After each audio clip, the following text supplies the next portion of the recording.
Welcome to Benny and Beyond. We're Fiona and Reese and we live full-time in our Volkswagen T4 Benny. In this week's video, we're going to be sharing with you our best tips for travelling in Europe, as we have just come back from spending 3 months in Europe, travelling 14 countries in our van.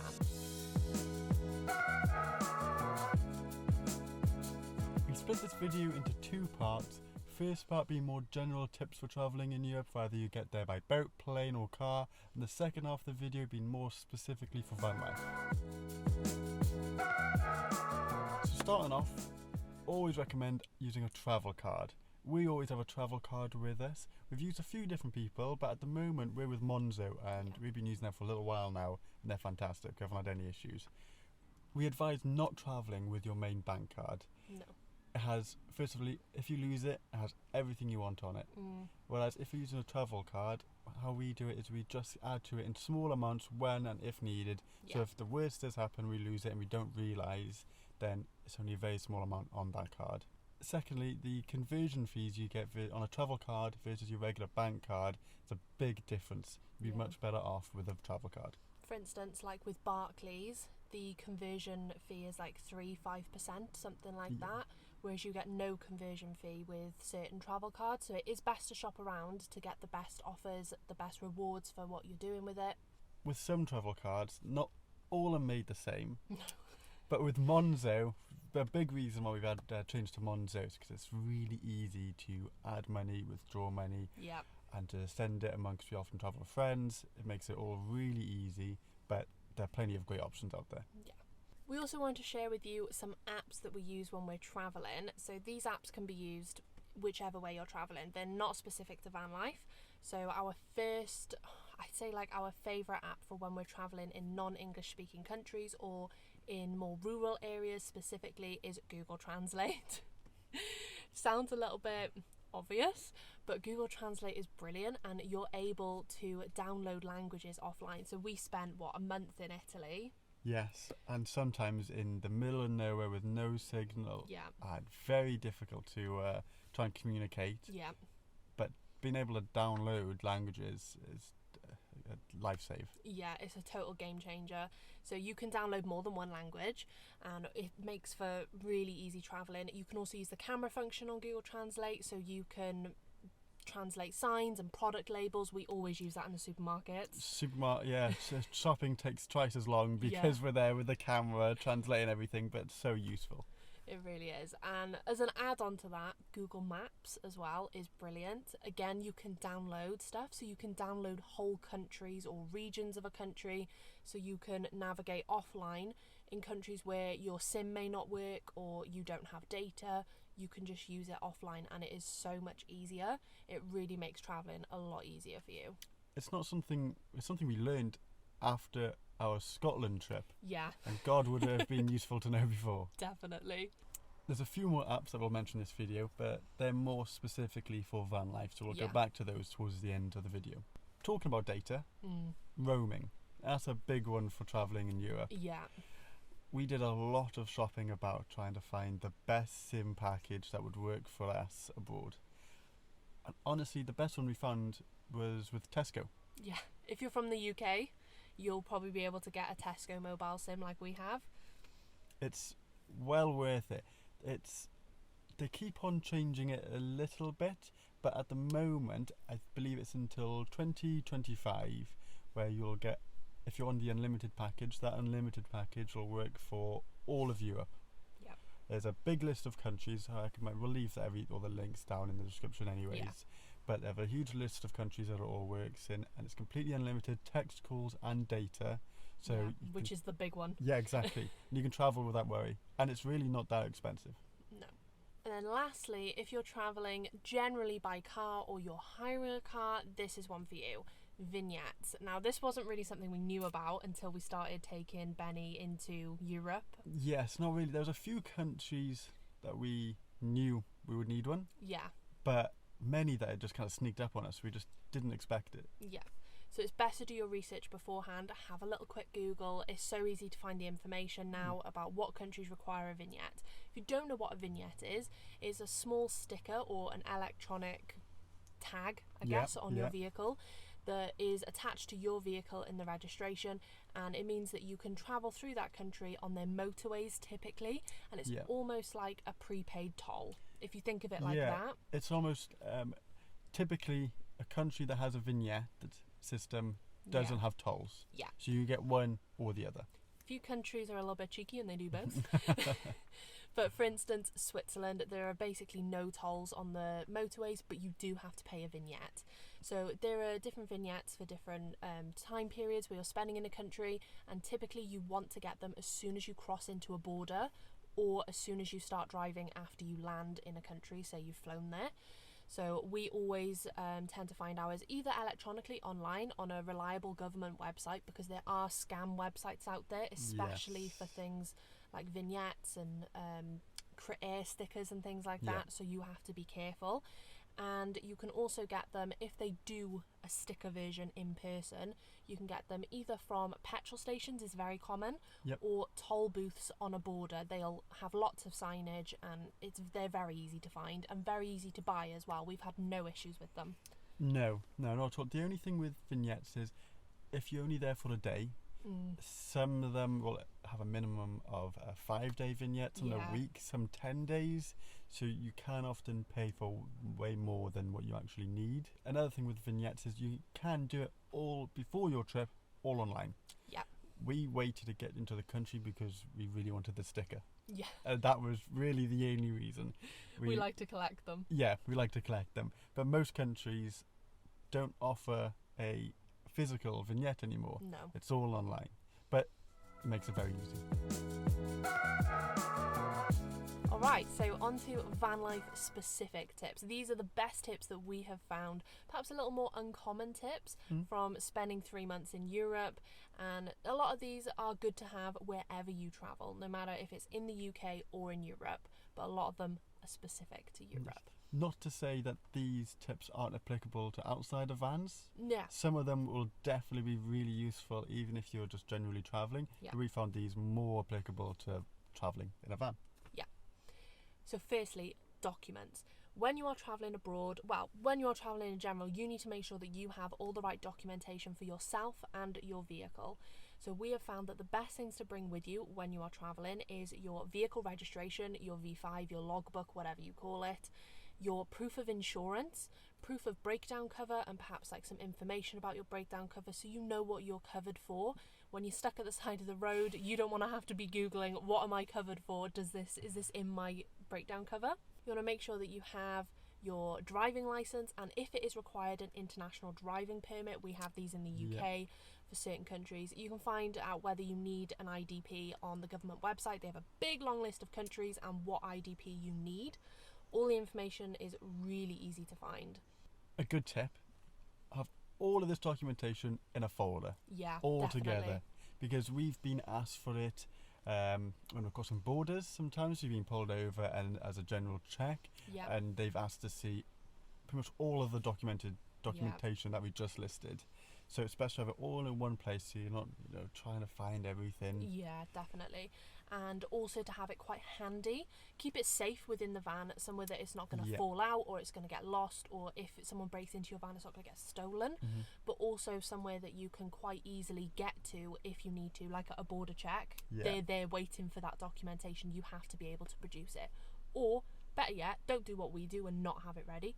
Have it ready with you as you check it, as you go over a border. We never do that, and we are always the ones to get pulled over, and we have to scramble trying to get the folder out. So always have it ready, always have this stuff with you. And of course, I forgot to mention your passport, but you should already have that with you. Another tip we put this in van life specific, because if you're hiring a car, it's not really too applicable, but zones, environmental zones. So these could be the ZTLs in Italy, the critère system in France. These are all things you need to be aware of if you're travelling through these countries. The critère system in France, easy. Really so easy. So we won't go too much into that because there's lots of information and it is really easy to find. It's a number system based on the emissions that your vehicle produces. So if you're hiring a car, chances are it's a newer vehicle, so you'll be allowed everywhere. It's not a problem. With a lot of camper vans, they're a little bit older. Ours is 21 years old. Yeah, B's 21. 21 years old. So there's a lot of places we're not allowed in at all. Yeah. And legally, we have to have that critter system on the dash. In Italy, it's slightly different and not as good. They're called ZTLs, and they can be anywhere. The critter, those systems are all kind of in main cities in France. Yeah. The ZTLs can be anywhere. Lake Como, small villages and towns to big cities, literally everywhere. And the signage can sometimes be not very good. The signage is horrible. It's terrible. It's really bad. If you're driving, especially generally you're driving at like 30 miles an hour as you're approaching these signs, and they're full of writing. They're so hard to read. So especially if you're on your own and you're travelling, be very careful, because even with a passenger who I was telling to be very careful, like if you see a ZTL sign, make sure you read it. It's also obviously in their language, so that makes it a little bit harder as well if you're English speaking or you're not native to that country. So it is something you need to be careful of. Sometimes they put the ZTL zone, they start it on just a straight road. Yeah. With no place to turn around.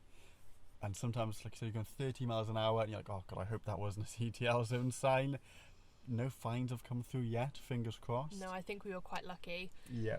Some are a bit more clear. They have these big LED zone lights, and those are very easy to spot. Yeah. But it's it's not as easy as it is in France. No.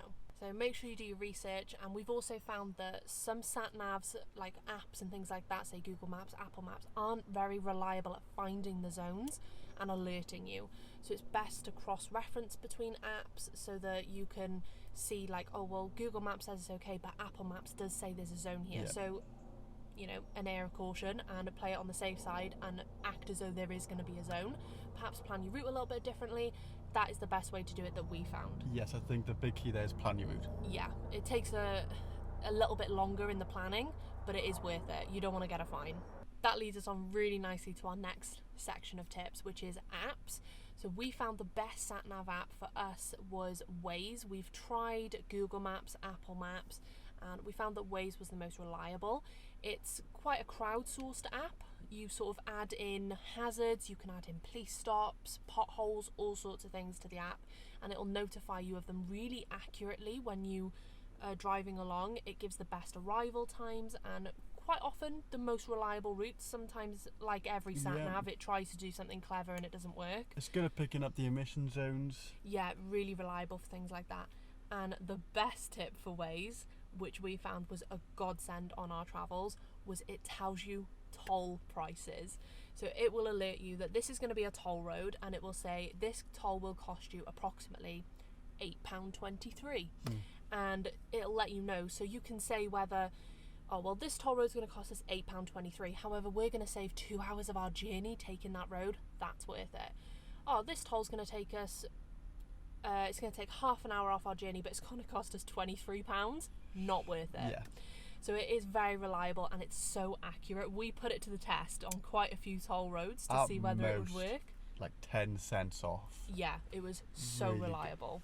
Apple Maps doesn't do that at all. Google Maps can sometimes do it, but it's usually not very accurate, and it's very rare that it does. Yeah, it's quite hit or miss. Yeah, Waze does it pretty much every time. Yeah, so we highly recommend checking out Waze. It was honestly the best sat-nav app we used over the 3 months, and we used all three together, alternating, and it was the best. One last thing about Waze as well, which we found very interesting, was that we also found it's the only app where you can add in your vignettes or your low emission passes, say your Crit Air sticker or your vignette for a certain city, and it adds it onto the app so it knows where you can and can't drive, and it will adjust your routes accordingly, which is very cool. It's brilliant, really good. Yeah. Now, an app that everyone in Vanlife should probably have. Yeah. And if you haven't already, you need to get on it. Yeah, Park definitely. For Night. Park for Night we use literally every day. Yeah. It's the perfect app for finding spots. And again, crowdsourced.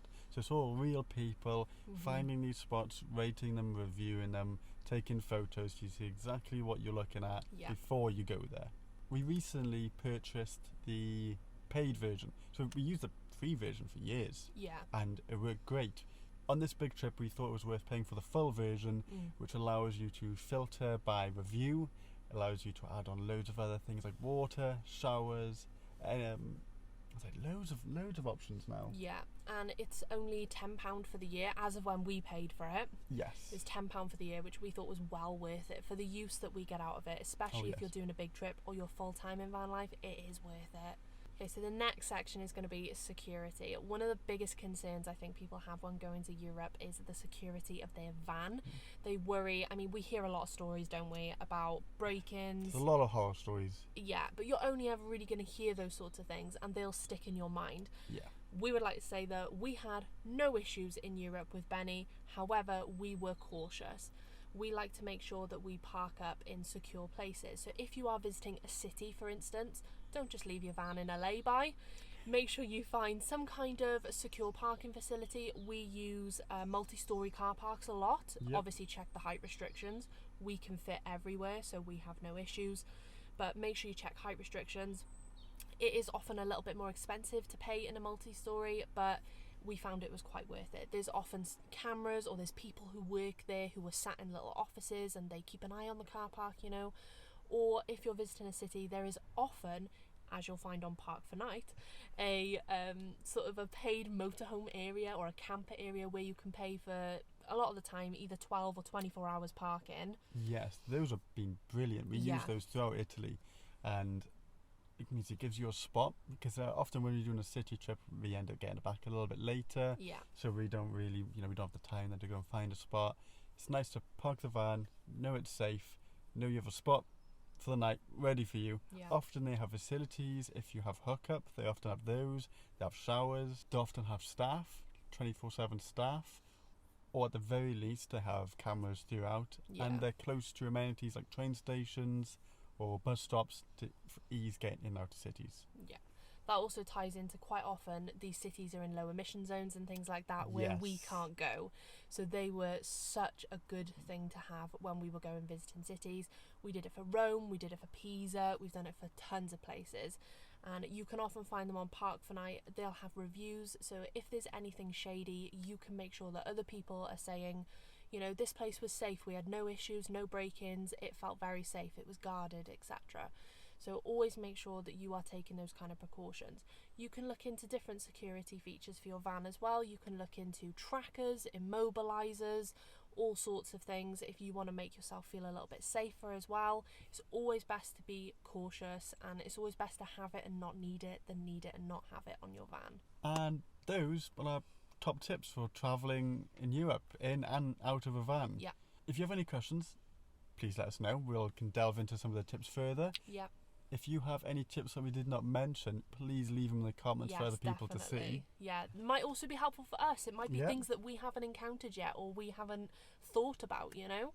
We're always going to do more trips, so we're always, you know, interested in more tips for ourselves and to make our lives a little bit easier on the road. So thank you so much for watching, and as always, don't forget to like, comment and subscribe, and we will see you in the next one.